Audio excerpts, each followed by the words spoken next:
I used to think manifesting was nonsense, something reserved for people who burned sage and spoke to crystals. But then I lost everything, and desperation made me willing to try anything. It started on a rainy Tuesday. My landlord had sold the building, and my cramped studio apartment, the one with the leaking faucet and the neighbor who practiced drums at 2 a.m., was no longer mine. I sat in my car, the only possession that still felt like mine, and scrolled through rental listings on my phone. Each one was either too expensive, too far from work, or already rented by the time I called. That night, I parked outside a 24-hour cafe and wrote a list. Not of apartments, but of a home. A home with morning light that slanted through east-facing windows. A home with a clawfoot tub where I could soak after long shifts. A home with a small garden, just big enough for tomatoes and mint. A home where I could finally hear myself think. Then I added something I'd read online, grateful affirmations. Instead of begging the universe for a home, I wrote my list as if I already lived there. Thank you for my sunlit kitchen. Thank you for the quiet mornings in my garden. Thank you for the safety I feel within these walls. I recited these sentences every night before sleep. I whispered them while brushing my teeth, while waiting for coffee to brew, while stuck in traffic. It felt ridiculous at first, like talking to an empty room. But the words began to change something inside me. Hope, maybe, or the stubborn refusal to give up. 3 weeks passed. Nothing happened. I couch surfed at a friend's place, then another's. My savings dwindled. One afternoon, discouraged and exhausted, I stopped at a small park I'd never noticed before. An old woman sat on a bench feeding pigeons.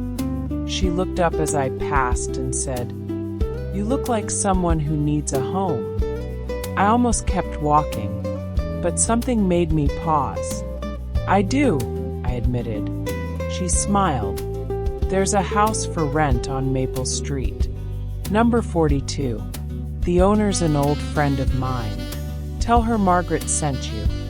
I thanked her and walked away, telling myself it was probably a waste of time. But Maple Street was only 10 minutes away, and I had nowhere else to be. Number 42 was a small, slightly faded Victorian with a wraparound porch. Potted plants lined the steps, lavender and rosemary, their fragrance thick in the humid air. I knocked, and a woman with silver-streaked hair opened the door.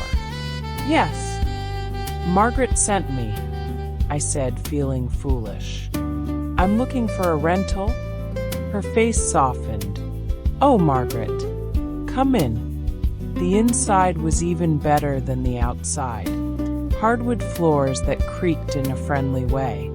A bay window in the living room where afternoon light pooled like honey. And when she showed me the bathroom, I nearly gasped, a clawfoot tub just like in my list. The kitchen faced east. The backyard was small but had a patch of soil that could easily become a garden.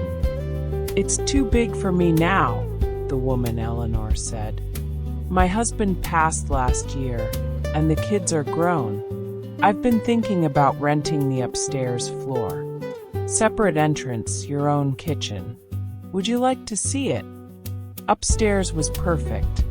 A bedroom with windows on 2 walls. A living area with a fireplace.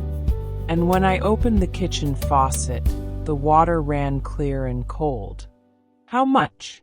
I asked, already bracing myself. Eleanor named a figure, half of what I'd been paying for my cramped studio. "I'm not looking to get rich," she said. "Just want someone who'll take care of the place." I moved in that weekend. The first morning, I woke before sunrise, walked to the east-facing window, and watched the sky turn from charcoal to peach. I whispered the words I'd been practicing for weeks. Thank you for my sunlit kitchen. Thank you for my quiet mornings. Thank you for this home. But the real miracle wasn't the house. It was what happened after. Living at 42, Maple Street changed me in ways I didn't expect. I started cooking again, real meals, not just microwave dinners. I planted tomatoes and mint in the backyard, and every evening I'd sit on the porch steps, watching them grow. I slept through the night for the first time in years. My work improved. My boss noticed. 6 months later, I got a promotion. The raise wasn't huge, but it was enough to start saving. I began writing again, stories I'd abandoned long ago. On weekends, Eleanor and I would share tea in her garden, and she'd tell me about her late husband, the travels they'd taken, the life they'd built. "This house has good bones," she said once. "Not just the wood and plaster, the memories too." One evening, about a year after I moved in, I was watering the tomato plants when Eleanor came out with an envelope. "I've decided to move closer to my daughter in Oregon," she said. "But I don't want to sell this place to strangers." She handed me the envelope. Inside was an offer to buy the house at a price far below market value. "You've made it a home again," she said. "It deserves to stay that way." I signed the papers 2 months later. Standing in the empty upstairs apartment on the night before closing, I looked out the east-facing window at the stars. I thought about that rainy Tuesday in my car, about the desperate woman who'd written grateful affirmations on a cafe napkin. She hadn't been naive. She'd been brave. I still say my affirmations every day, though they've changed over time. Thank you for the roof over my head. Thank you for the garden that feeds me. Thank you for the safety I feel within these walls. And sometimes, when I'm feeling especially grateful, I add one more. Thank you for teaching me that a home is not a place you find. It's a place you choose to create, one thankful thought at a time. The universe didn't hand me a dream home. It handed me Margaret on a park bench, Eleanor at a blue door, and a list of words that slowly reshaped my life. But I'll tell you this, the day I stopped begging and started thanking, that was the day everything changed. My name is Mira, and I manifested my dream home using grateful affirmations. And if you're reading this sitting in your car or on a friend's couch or anywhere that doesn't quite feel like yours yet, start your list. Whisper it into the dark. Believe it before you see it, because homes aren't built from bricks alone. They're built from the quiet, stubborn certainty that somewhere, a place is waiting for you. And all you have to do is say thank you in advance.